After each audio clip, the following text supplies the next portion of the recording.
of him. It is what it is. The Lakers' 9-game winning streak, it is over, but it is the longest since they won the title in 1920.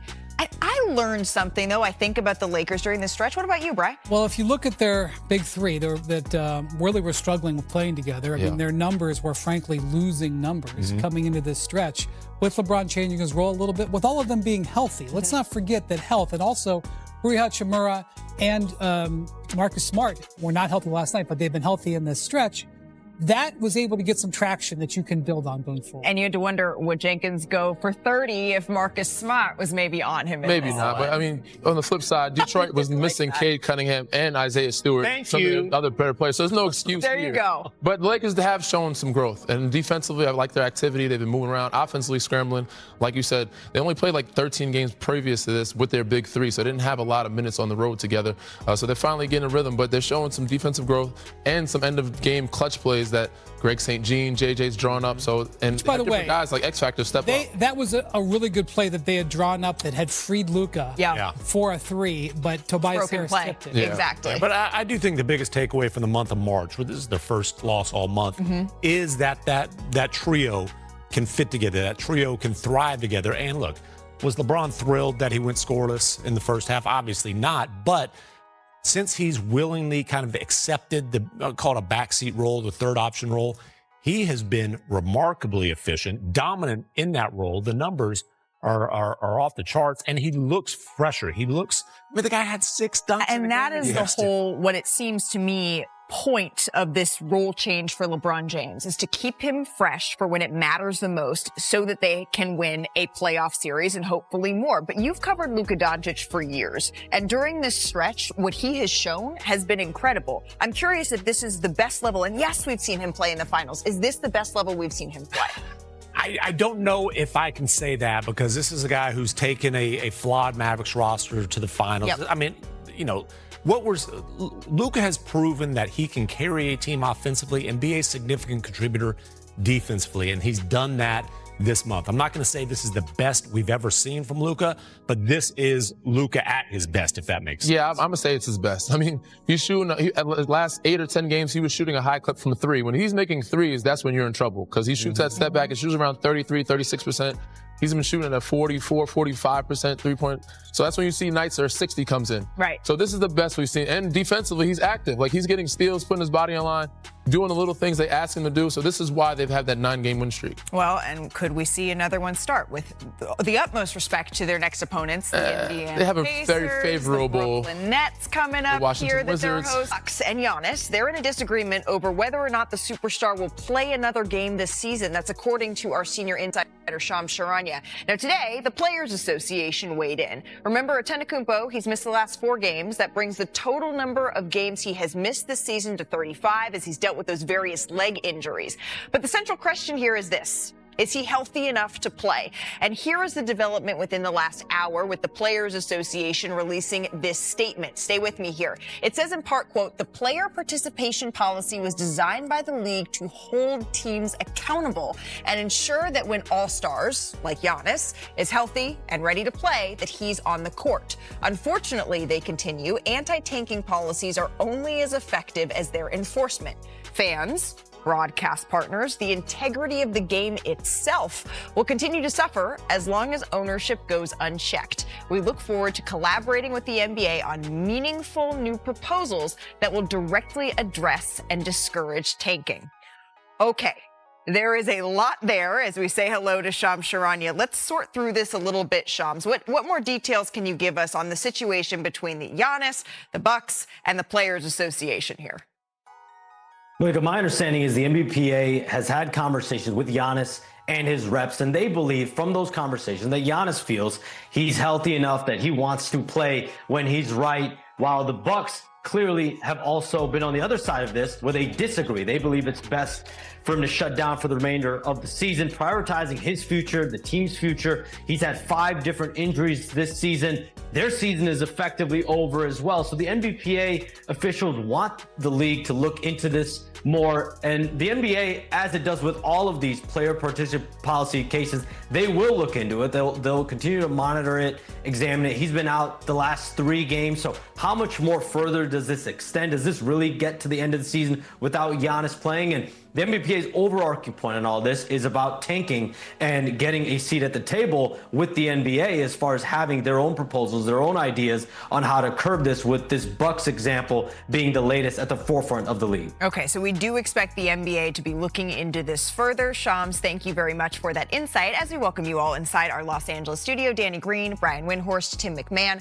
Brian, I want to start with you here because I hear all that, and yet I'm not sure tanking is, in this example, what is central in this issue. Let's take the tanking thing. We know about that. Let's push that aside. And if Brian's pushing it to the side, he's the first person to put tanking front and center. This is a failure to communicate. It's a failure to communicate between Giannis and the Bucks. It's a failure to get on the same page, just like it was at trade season. We just saw Ramona Shelburne have that article last week quoting the Bucks ownership saying, if Giannis doesn't extend, we're going to trade him. Don't you think that's a discussion they would have with him? And at the risk of parodying myself, oh, here it goes. Why would the Bucks not want to play Giannis? Why? Why would they not want to play him? They don't want to play him because they do not want him to get hurt. Right. Because he's gotten hurt 5 times. Do they care about him and want the best for him? Of course. But Danny, why do they not want him to get hurt? I would assume they want a better draft pick. And protect their trade assets. Now we've got it. If they wanted a better draft pick, they wouldn't have tried to win when he was injured earlier. They won while he was injured, and they've screwed their draft position. Maybe they will get lucky, and they will hop up, and basketball karma will go.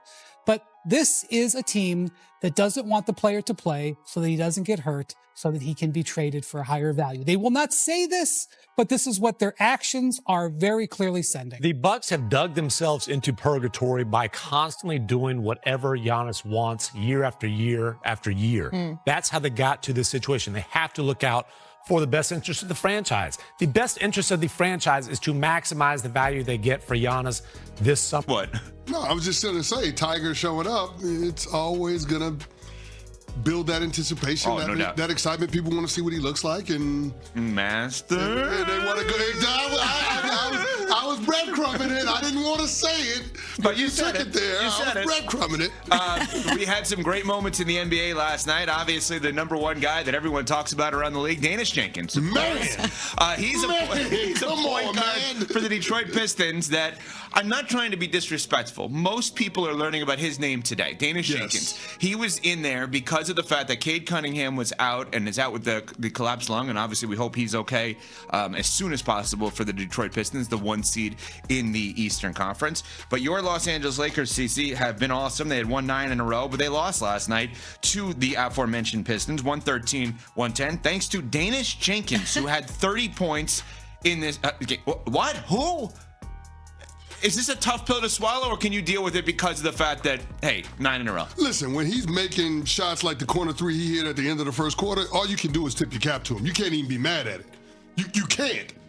But, I mean, the thing that impressed me about what Detroit did was how they were able to find ways to hunt matchups that they wanted. They isolated Luka Doncic with Tobias Harris in the mid and low post at times in the fourth quarter, and they found ways to finish quarters in half strong. I mean, obviously, the shot at the buzzer at the end of the first quarter, they scored 10 points in the final 3 minutes of the second quarter. And then, of course, we know what they did in clutch time against the Lakers as well. So I think that's the part where you got to really be impressed with what the Detroit Pistons were able to do. We know the Lakers, from a defensive standpoint, are a bit challenged when they have their best 3 offensive players on the court at the same time. And it proved itself last night, the Detroit Pistons being able to take advantage of those lineups. Yeah, I wouldn't panic over a loss like this. They had an incredible streak, and it's hard. The fact that it was as close as it was surprising to me with the way that LeBron played in the first half. Scoreless in the first half. He finished with 12 points, 10 assists, 9 rebounds. But the fact that they were even able to come back, tie it all at 91 with 9 minutes to play, that was impressive to me that the Lakers showed that fight last night. Yeah, and here's the thing. When Luka has a bad shooting night like he had last night, LeBron goes scoreless, it basically a ghost in the first quarter, you're going to struggle. And that's exactly what ended up happening yesterday. The thing about this guy, Jenkins, he's a second-year player out of St. John's. the weirdest thing is, like, so when you have your star player out, guys are going to want to step up. Late in the game, when they needed, in essence, a game winner, he's like, all right, got it. Like, there was no hesitation. He hits this little baseline jumper. Because I was watching the end of this, and anything to get me away from my team getting pummeled by the Spurs last night in Miami. But he just had this confidence that you're like, where is this coming from for a guy that's not necessarily a big-time guy for them, but this Danish Jenkins, I can't get over it. And I got to tell you one other thing. I thought his name was Danis until last night. It's now Danis. It was always Danis, and I got it wrong. Oh, people going to get it right now. My After God. you play like that, you ball like that, Against the get your Lakers? name right now. The Lakers are on a 9-game winning streak, and this is how it ends? Danis. You would think that's the word of the day, but that's his name. He was great last night for them, and you give the Pistons a lot of credit. I know the storyline is about the Lakers because of how well they've been playing recently, and they deserve all the praise. JJ Redick deserves tons of praise. Luka deserves tons of praise for offense. LeBron, to me, deserves the most praise because of the way he's doing everything on the court. But give the Pistons credit. Number 1 seed in the East without Cade. JB Bickerstaff is great as a head coach. He was great. You know, he did a really good job in Cleveland. He comes to Detroit. Look what he's done here. And they go to this guy late and not their all-star Jalen Duren? I was going to ask you that question this morning. Have we been overstated in terms of framing the Detroit Pistons as a one-man team with the usage rate for Cade Cunningham and how great he's been? We've always talked about how reliant or dependent they have been on Cade and what happens in the postseason if you take him away with some of the different looks that you're going to get defensively, more complex schemes, because it's game plan specific and you get to see them night after night in the course of a 7-game series. I'm just curious, have we gone too far in terms of framing the Detroit Pistons as a one-man band? Is this performance reflective of the depth and the toughness, but also the talent of this Pistons team? Well, they're 8-2 without Cade this season. 3-0 since he was diagnosed with that collapsed lung. So they've been finding ways. Maybe they are more balanced than we have given them credit for. If you're willing to fight and you're willing to play defense, you can be competitive against anyone. In the regular season. Yeah. Well, yeah. Obviously, But I'm not going to pick them to win it all. I know. I'm trying to spin it forward to the postseason, because that's what the conversation is with both of these teams. I mean, yeah, we care about what happens the rest of the way as far as seeding is concerned, but both of these teams are going to be in it. Both of these teams are in the conversation for being in their conference finals. So I'm asking the question. I think we have been too dismissive of them, and I think it's so many people, rightfully so, want to compliment the Celtics because it's an amazing story this year. I don't think we give enough credit to the Pistons. They're better than the Celtics. I also don't think we give enough credit to the Knicks, who I still think are alive. And, you know, you look at Jalen Duren, he was an all-star. Isaiah Stewart is somebody that I'll take on my team any day of the week because he'll fight you. Yeah. And then, if you watch this, go online, watch the replay of this game, in essence, this game-winning possession by this guy, Danish Jenkins. No hesitation. Has the ball at the top of the key. Like, sometimes you need those dudes off the bench that when all things, remember the Warriors, Leandro Barbosa in the early years. Like, hey, all things have gone to hell. Can you just figure something out here? We're not going to run a play. Just do something. Sometimes you need to do something, guys. Danish Jenkins for them in the game of the year for them was a do something guy. Yeah, I mean, the thing that he was able to do was create. And that was the question about what happens if Cade gets locked down. Remember when the Pistons played the Spurs and Steph Castle had Cade in a straitjacket, there were no answers in terms of who could create offense, who could facilitate the greatness of others, get the ball in guys' spots where they know what to do with it. We haven't really seen that from the Pistons until last night with Danish Jenkins. And so I'm curious to know, was that a product of guys just not having the opportunity? Or did they not have the guys? And I think we got the answer to that in last night's win for Detroit. Well, remember something. They drafted a guy in Jaden Ivey, 5th overall. He's now on the Bulls to be that guy that you just said. Yes. So they thought they had a guy to do that, right? But he did not work out for them. They knew they needed that kind of guy. I just think we have gone too far in dismissing these teams in the East because we just are in awe of the Celtics story. Yes. And I think that Detroit is still... Boston is closer to 5 than they are 1. Think about it. Numerically, they are closer to the 5th seed than they are the 1 seed. So when you're asking the question, are we too soon to write off the others, so to speak, in Detroit? The answer is yes, because they still have held off Boston once Tatum has come back. Isn't that a reflection, too, of coaching in Detroit? With JB? Yes. Yeah, JB's a great coach. He's so listen, he's been around here. We've gotten to know him a tiny bit. He's so likable. He's got the background, obviously. His dad was coach forever. And he's now had multiple stops where he's been successful. And it's moments like this where you beat a team like the Lakers with a 9-game winning streak without your best player. That's a reflection of coaching. There's no question about that. All right, well, Cade was an MVP candidate.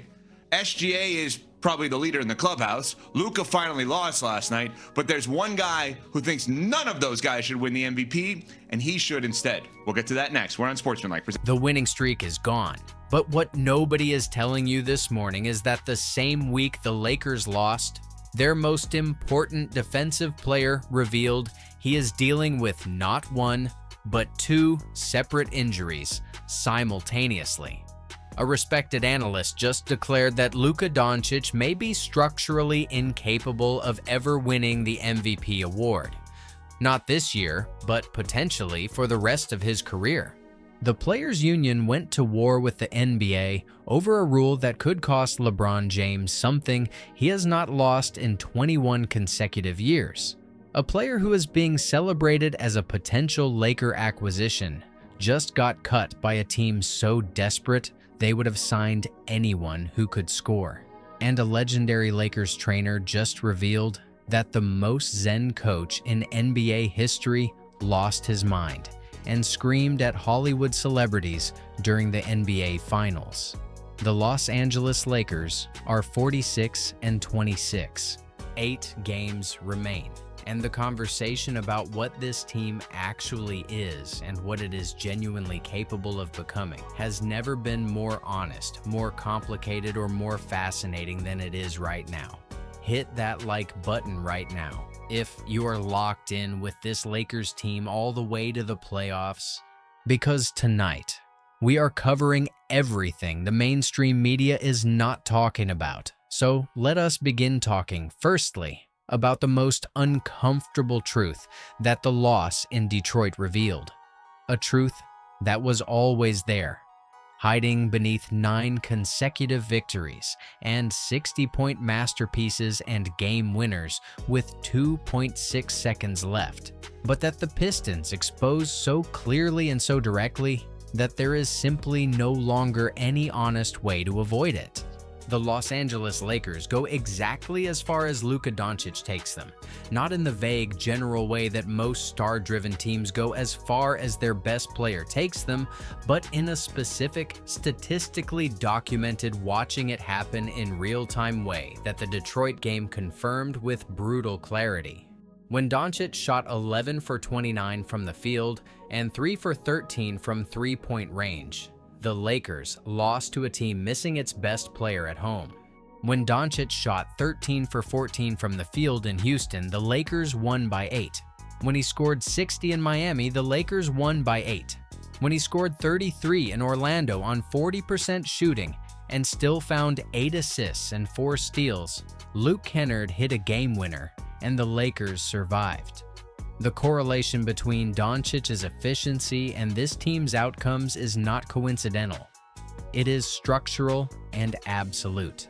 The Lakers outscore opponents by 3.4 points per 100 possessions when Doncic is on the floor and are outscored by 2.0 per 100 when he is not.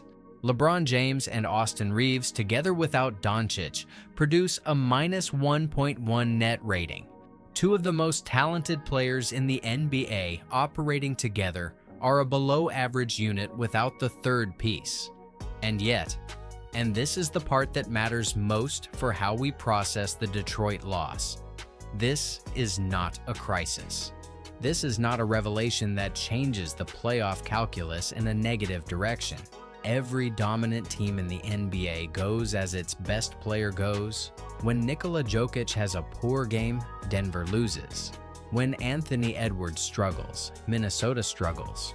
When Donovan Mitchell goes cold, Cleveland goes cold. The difference with the Lakers is the specific degree of that dependence, the specific margin by which Doncic's individual performance determines collective outcomes. And that degree is real and meaningful, and something every opponent in the first round of the playoffs has already identified and will spend their preparation time trying to exploit. What the Detroit game taught us is not that this team is flawed.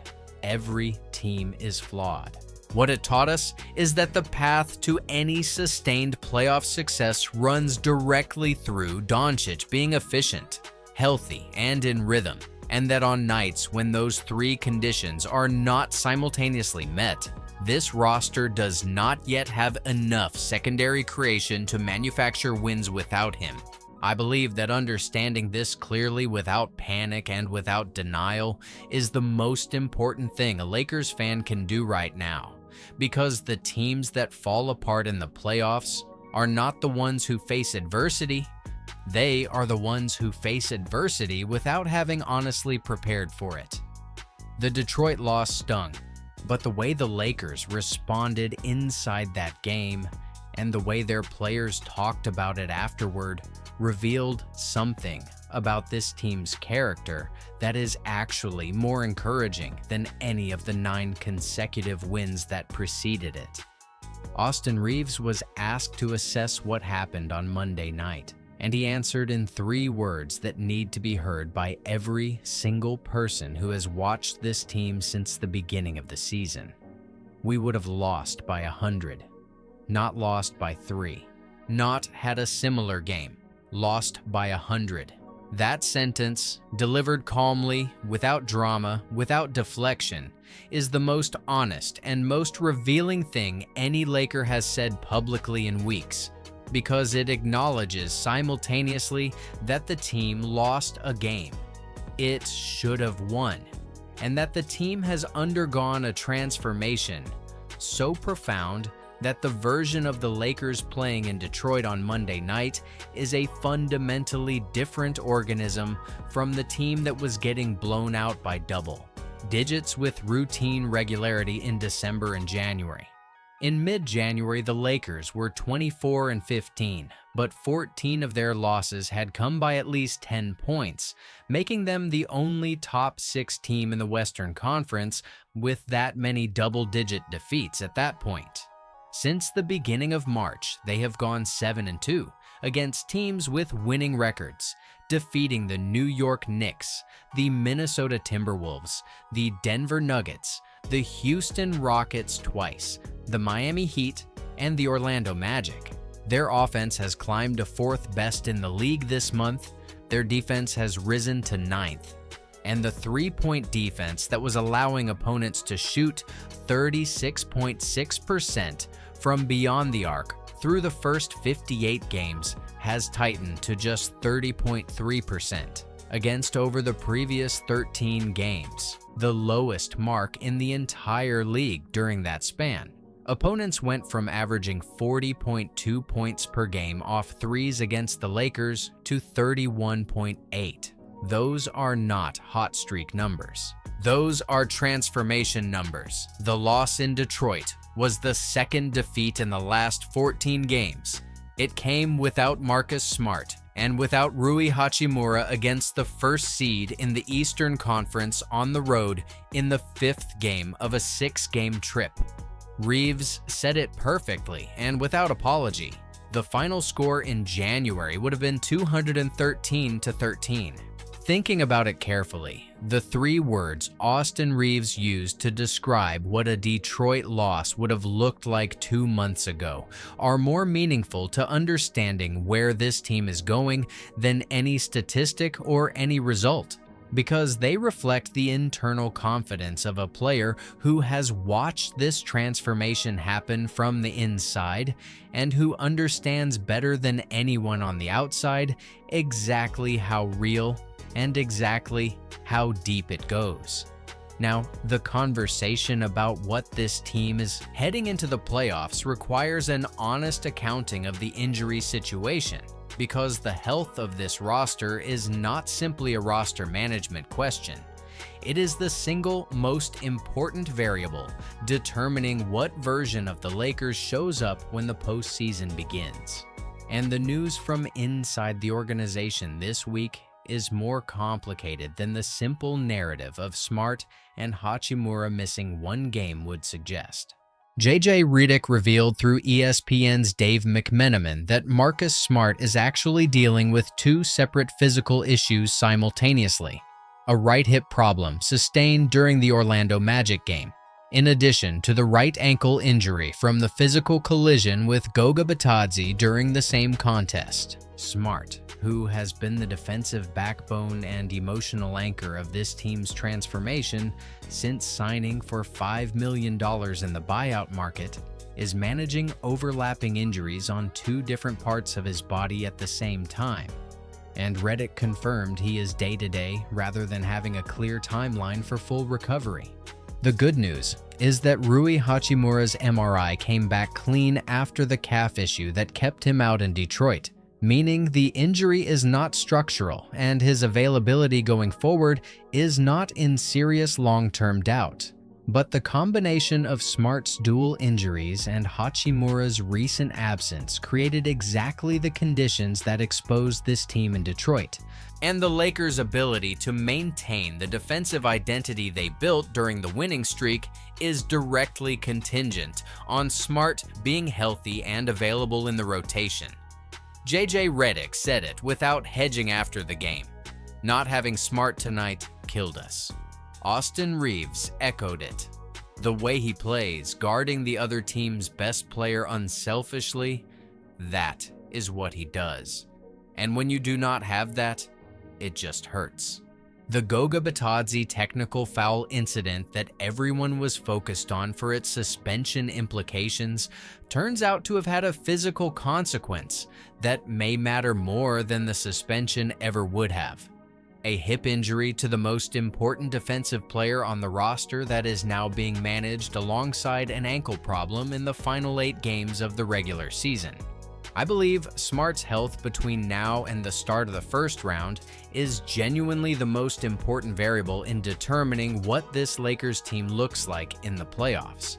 Because the defensive transformation that made 9 consecutive wins possible was built on his specific presence and his specific standard, and no other player in this rotation replicates what he does. Now, let us step back from the injuries and look at the roster through the lens of the playoffs from a different and more optimistic angle, because there are 2 players on this team whose specific qualities in postseason basketball are being dramatically undervalued by the national conversation and whose contributions could quietly determine the outcome of a playoff series in ways that nobody is currently predicting. The first is DeAndre Ayton, and the conversation about him requires setting aside the frustration that most Lakers fans have carried about his tendency to settle for mid-range jump shots rather than attacking the rim with the force and aggression that his physical tools should demand. That frustration is legitimate and well documented. Ayton ranks in the 92nd percentile in mid-range shot frequency among all big men in the league, with 45% of his shot attempts coming from the mid-range area rather than at the basket, where his size and athleticism would make him nearly impossible to stop. But here is the thing that the playoff context reveals about that same tendency. It creates a floor spacing dynamic for Doncic, LeBron, and Reeves that opposing defenses cannot simply ignore. When Ayton sets up at the nail or high post and threatens his mid-range jumper, the big men assigned to guard him cannot simply camp at the rim and provide help defense. They have to respect his ability to convert from that distance. And respecting it means staying close enough to contest it, which means the driving lanes for Doncic in isolation and pick-and-roll situations become measurably wider and more accessible. It is the pick-your-poison offensive dynamic that playoff coaches dream about. Either you defend Ayton's mid-range and open the paint for Doncic, or you concede the mid-range and give Ayton an open look he converts at a rate that makes it a positive possession regardless. Ayton is shooting 66.9% from the field this season, which ranks among the most efficient marks for any center in the league, and his improved engagement in the fourth quarter, exemplified by the 2 free throws that gave the Lakers the lead against Detroit with under 40 seconds remaining, reflects the evolution that Redick identified and cultivated after the difficult stretch in February. Thinking about it carefully, the same quality that frustrated Lakers fans for the first 2/3 of the season, Ayton's comfort operating away from the basket, is the specific quality that could make him genuinely dangerous as a pick-your-poison weapon in playoff half-court situations where defensive schemes are more rigid and driving lanes are more contested.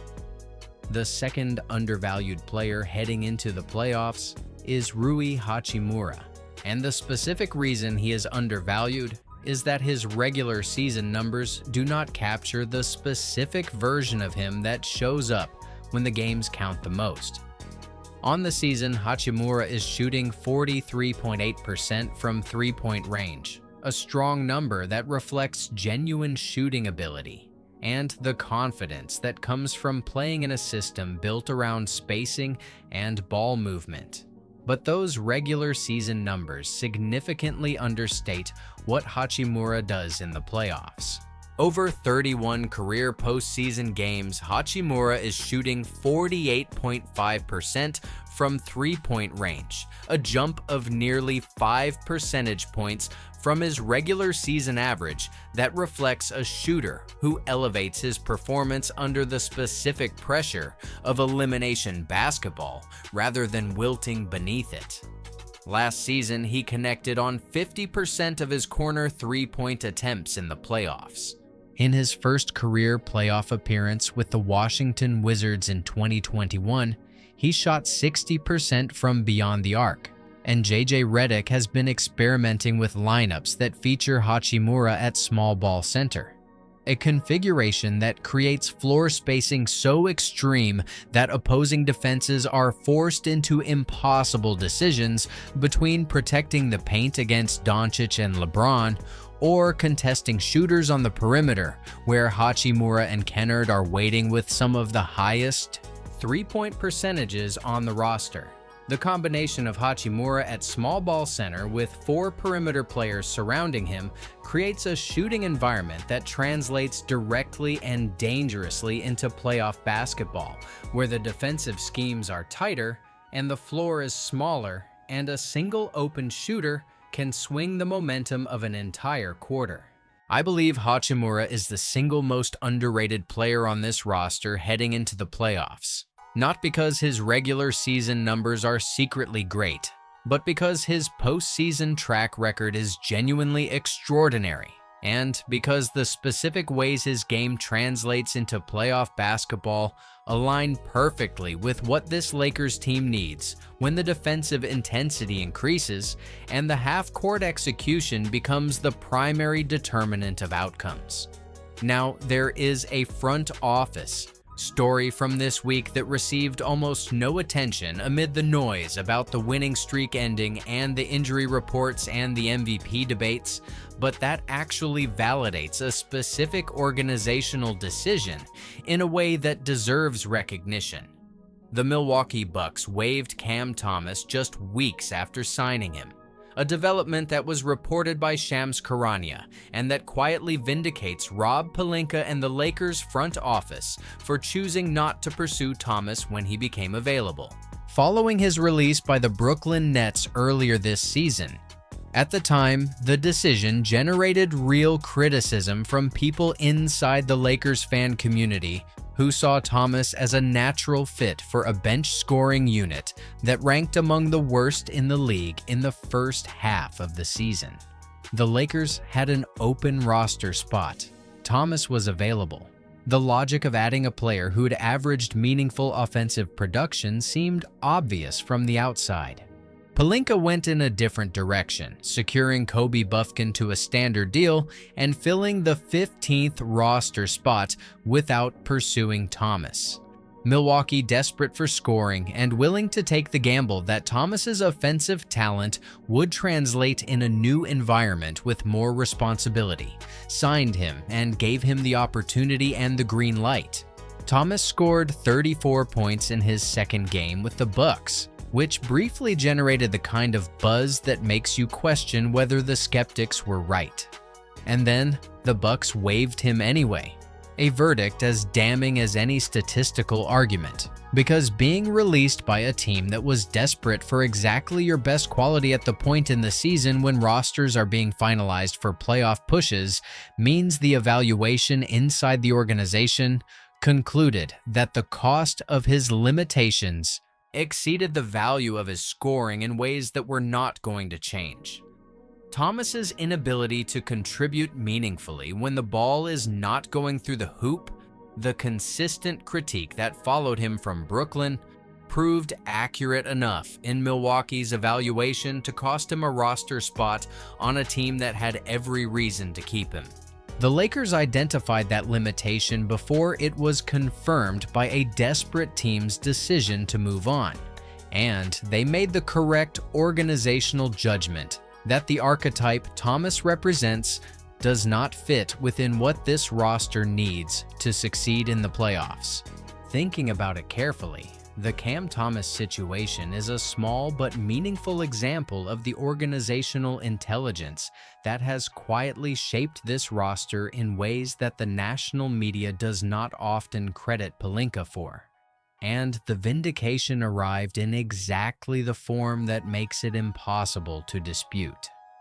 While the front office deserves credit for the Thomas decision, another roster move from the trade deadline is generating a different kind of organizational conversation, one that is entirely positive and that points toward an off-season decision that the Lakers appear to already be preparing for.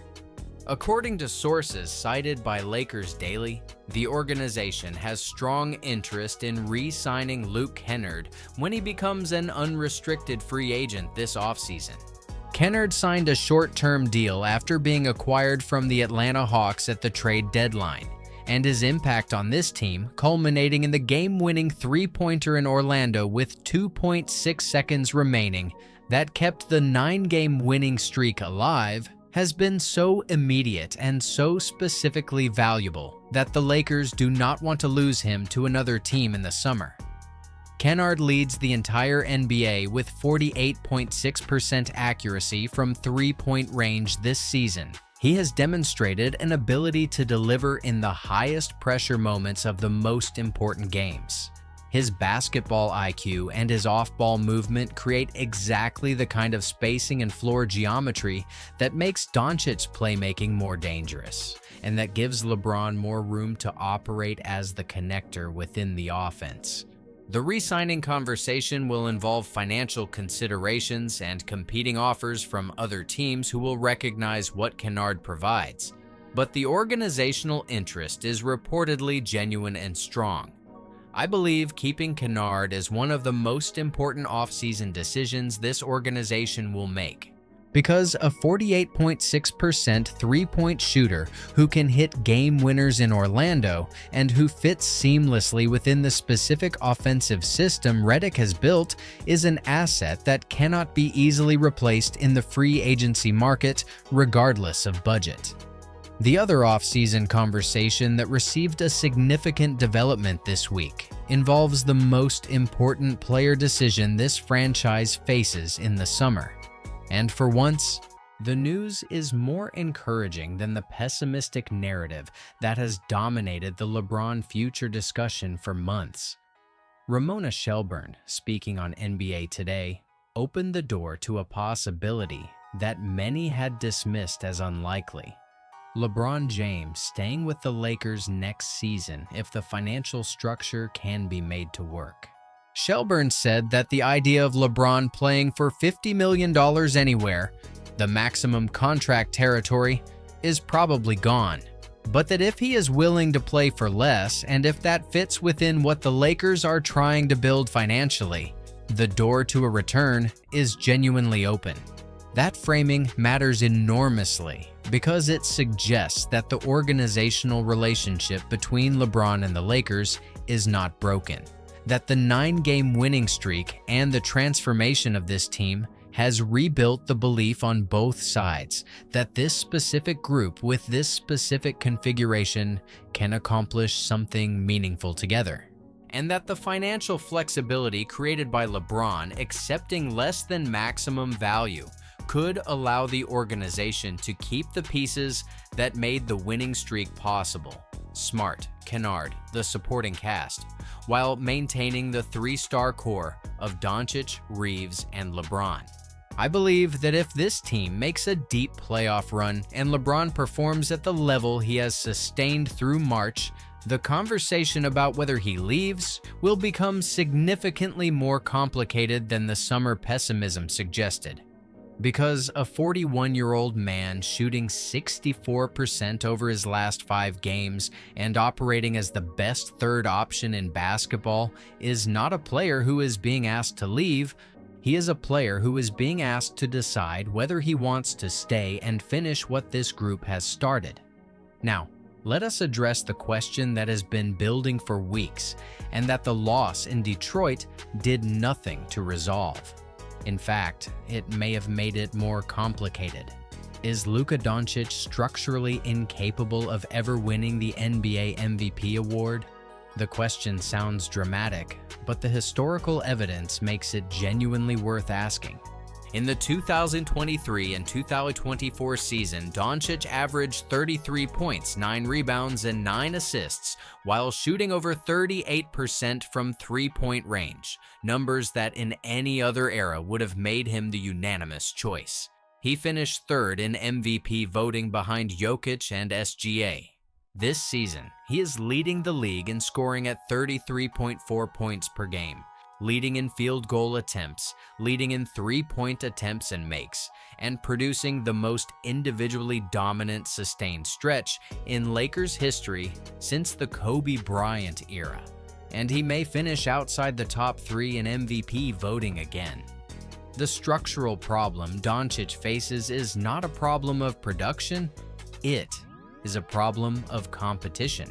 Shai Gilgeous-Alexander shows no signs of slowing down and leads the team with the best record in the Western Conference by 10 games. Nikola Jokic is averaging a triple-double and is in danger of ineligibility only because of games missed, not because of performance decline. And Victor Wembanyama is now genuinely inserting himself into the top tier of MVP consideration. His defensive floor is so dramatically higher than Doncic's that in any comparison that includes defensive value, Wembanyama holds a structural advantage that Doncic's offensive production cannot easily overcome. The specific challenge for Doncic is that winning the MVP requires being better than Jokic and SGA on offense, while being at least passable on defense against Wembanyama. And the Lakers' defensive rating of 115.5 when Doncic is on the floor, sitting in the bottom 10 of the league, makes the defensive portion of that equation essentially impossible to satisfy with current performance.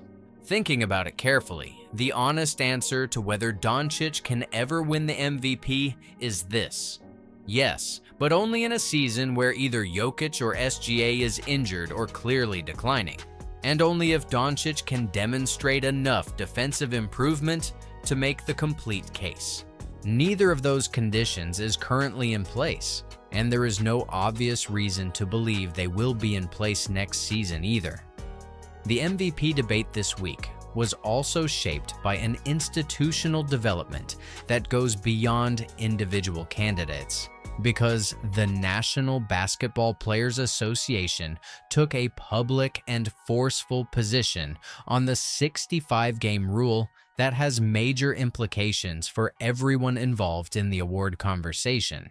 The NBPA came out this week and said directly that Cade Cunningham's potential ineligibility for postseason awards after a career-defining season is a clear indictment of the 65-game rule, calling it arbitrary and overly rigid and demanding that it be abolished or reformed to create exceptions for significant injuries.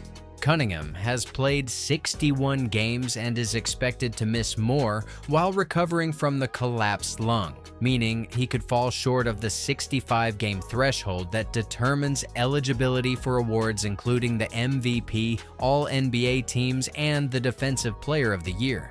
The implications extend beyond Cunningham. LeBron James, who has made the All-NBA team for 21 consecutive seasons, a record that stands as one of the most remarkable consistency achievements in the history of professional sports, will see that streak end this season because of the 65-game rule, having missed too many games during the early stretch of this campaign. Giannis Antetokounmpo and Stephen Curry are also ineligible. Nikola Jokic and Victor Wembanyama, both of whom are legitimate MVP contenders, are near the threshold and could become ineligible as well. SGA and Doncic are the two MVP frontrunners who still have meaningful margin to miss additional games and remain eligible. The union's position is that the rule punishes players for circumstances they cannot control, injuries suffered while competing at the highest level, and that the outcome of Cunningham potentially being ineligible for all NBA recognition after the kind of season he produced before the collapsed lung is an outcome that no fair-minded reading of what the award is supposed to represent would endorse. I believe the NBPA's pushback on this rule is right, and that the 65-game threshold, while designed with legitimate incentives around player availability, has created outcomes that are genuinely unjust in the specific cases of players like Cunningham and LeBron, and that the conversation the union started this week will shape how the rule is applied and potentially reformed in the next collective bargaining negotiation. Before we close out tonight, we need to end with the story that has absolutely nothing to do with the current Lakers season, but that is so specifically and perfectly Lakers, so rooted in the specific culture and the specific history of this franchise that it deserves its own moment of appreciation. Gary Vitti, the legendary trainer who spent decades as part of this organization, revealed this week what happened inside the Lakers bench area during the 2008 NBA Finals against the Boston Celtics. And the main character of the story is not LeBron James or Luka Doncic or JJ Redick, but Phil Jackson, the Zen master himself, the most decorated coach in NBA history. The man famous for staying calm when everyone else was losing their composure. The 2008 Finals were already tense. The Lakers had rediscovered their identity with Paul Gasol's arrival, but were facing a Celtics team built around Kevin Garnett, Paul Pierce, and Ray Allen that was considered the heavy favorite. And into that environment walked Mark Wahlberg, Donnie Wahlberg, Matt Damon, and Chris Rock. All of them non-Lakers fans, all of them seated in courtside positions essentially adjacent to the Lakers bench, all of them dressed in Boston green and cheering against the home team with the specific enthusiasm of celebrity fans who know they are visible and do not particularly care. Jackson noticed, Jackson simmered. And when a timeout was called and the Wahlbergs and Matt Damon stood up to celebrate a Celtics moment, Phil Jackson, 11 championships, the Zen master, the man who used mindfulness and triangle offense to build dynasties, turned around and told them to sit down and shut the expletive up. Vitti said he covered his face because the scene was so unexpected and so oddly hilarious, describing Damon's reaction as resembling a student being reprimanded by a strict teacher who he absolutely did not expect to lose their temper. Thinking about it carefully, This story, which lands with the perfect comedic timing of a great anecdote told at exactly the right moment, is also a reminder of something important about what the NBA Finals bring out in everyone connected to this franchise. The stakes are so enormous, the emotions are so compressed, that even the most disciplined and most accomplished people in the building can find themselves screaming at Hollywood celebrities in green jerseys because the competitive fire overwhelms everything else. That is what the finals do. And if this Lakers team goes where it is capable of going this spring, we are all going to understand exactly how Phil Jackson felt on that night in 2008.